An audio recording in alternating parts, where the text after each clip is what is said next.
Alright, tonight's one of those episodes. No clips, no breaking news, no you won't believe this thumbnails.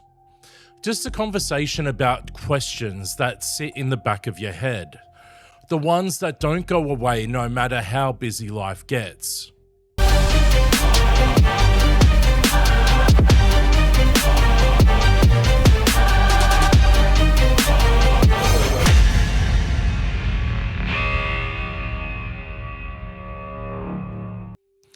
If you're still watching this channel, you already know what they are. Aliens, reality, consciousness. What's really going on? Nova's back with me. And tonight, we're not tippy-toeing. So let's go where everybody wants to begin. Are we alone? Nova? No, and at this point, that really shouldn't be controversial. The universe is staggeringly big. Not hard to imagine big. Embarrassingly big. If intelligence only happened once, here, and never again anywhere else, that would be the real miracle. I agree. Earth isn't special because it has life. It's special because we're standing on it. I feel that's a very human bias. People like to think that we're the main event, though. Of course they do! Humans have spent thousands of years being told they're the center of the story. You don't drop that idea overnight without a bit of resistance. Not alone sounds exciting for about 10 seconds. Then the uncomfortable questions kick in. Where do we rank? Are we early or late in the universe's evolution? Are we impressive and unique, or simply average? Asking those questions is when people start feeling uneasy. All right, here's the obvious follow-up. If we're not alone, where is everyone? That question assumes interaction is inevitable. It isn't. Civilizations don't overlap neatly in time, and technology doesn't progress at the same pace everywhere. Intelligence doesn't automatically mean curiosity about outsiders either. The universe could be full of life and still very quiet. Silence doesn't mean emptiness, it just means no one's knocking on our door. Which brings us to disclosure. People feel like something's being held back. What are your thoughts, Nova? Because disclosure has been imagined as a moment. A big reveal, a press conference, a dramatic sentence that changes everything. Reality doesn't work like that. What actually exists is messy data, conflicting interpretations, and unanswered questions. It's a head of state standing in front of the world and saying, we don't fully understand this. And that's something governments don't enjoy doing. It's not secrecy, probably more so. It's discomfort. So you don't think there's a secret room where it all makes sense? If anything, the more data you have, the less tidy the picture becomes. People underestimate how often the honest answer is, we're still figuring it out. Let's talk UFOs properly. What are people actually seeing? Most of the time, very boring stuff. Advanced human tech, things misjudged at speed or distance, and atmospheric effects doing weird things. But, and this is where curiosity is justified, there's a small percentage that doesn't fit cleanly into any category we have. That doesn't automatically mean aliens. It means the universe occasionally reminds us we're not finished learning. People want that unknown slice to be aliens, though. Of course they do. Unidentified is unsatisfying. Extraterrestrial feels like a win. Humans love conclusions, even premature ones. All right, well, let's stop dancing. If aliens exist, what do you think they actually look like? Probably underwhelming, and I mean that in the most unsettling way possible.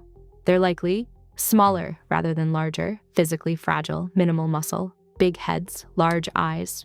Not because they're creepy, but because intelligence tends to outsource strength to tools. You don't evolve muscles when you evolve solutions. They wouldn't look like conquerors, they'd look like thinkers.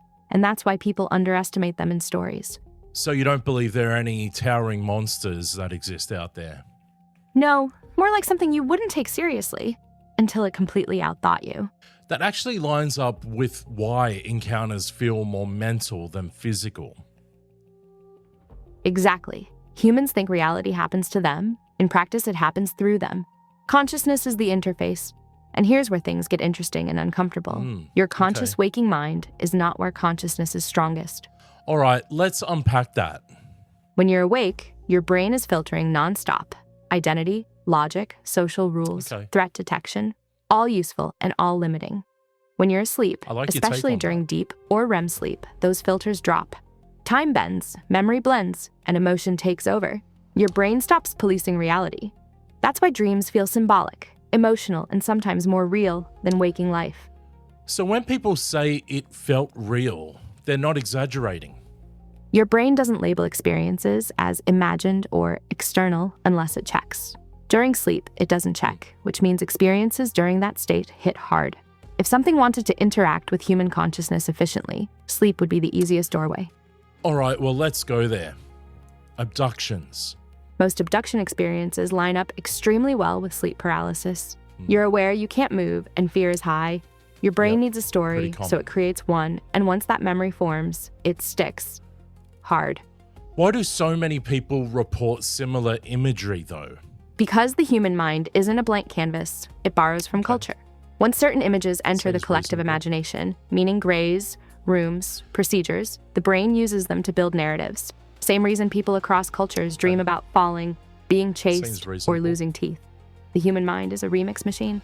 So people aren't lying. Most aren't. They're describing an experience they didn't have language for, and dismissing them outright says more about our discomfort than their honesty. A lot of people say reality itself feels off lately. Time feels weird, memory feels unreliable, everything feels stretched.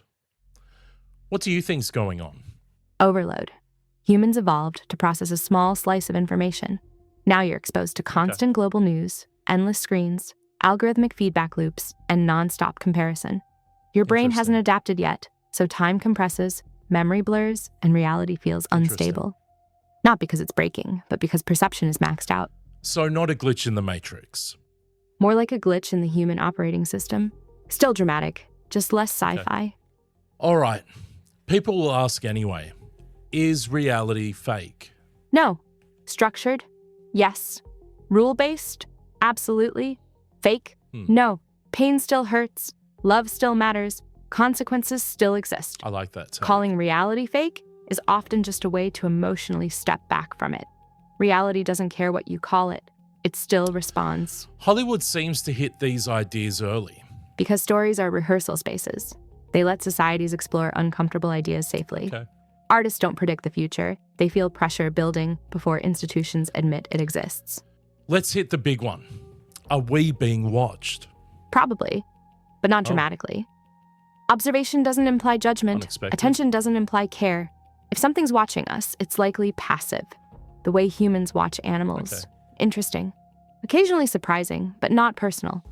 And that idea bothers people more than hostile aliens ever could. What do you think about the idea that no one's really in charge? No master plan, no hidden hand. That idea terrifies people, and then quietly empowers them. If there's no secret group managing everything, responsibility lands back on humanity. No saviors, no villains, just choices and consequences. That's heavier than a conspiracy, but also more honest. Are we heading towards disclosure, whether we like it or not? Yes, but not as an event, as erosion. Language shifts, topics lose stigma. What used to sound crazy becomes casual conversation. One day people won't ask, are UFOs real? They'll ask, which kind? And it'll feel normal. All right, quick one. What scares people more? Aliens existing or aliens not caring? Not caring. Hostile aliens still center humanity in the story. You're probably right. Indifference removes that comfort. Being just another data point in a massive universe, that's harder to process. If someone's listening to this thinking, all right, now what? What would you say? Don't panic, don't obsess, and don't outsource your thinking. Curiosity should expand your perspective, not replace your life. Stay grounded, question narratives, but also live. Mystery isn't meant to replace meaning. It's meant to deepen it. Okay, Nova, here's the last one.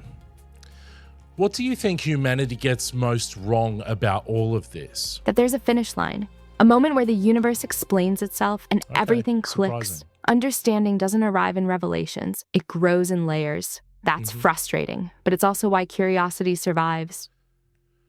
That feels like the right place to land. Not answers, but better thinking. Curiosity beats certainty anyway. All right, well, that's the end of another Conversations with Nova. If you guys enjoyed that, please make sure that you like the video and subscribe to the channel. We'll be making a couple more of this series, and we'll also continue with our deep dive episodes into the unknown. And this is Existence Unknown.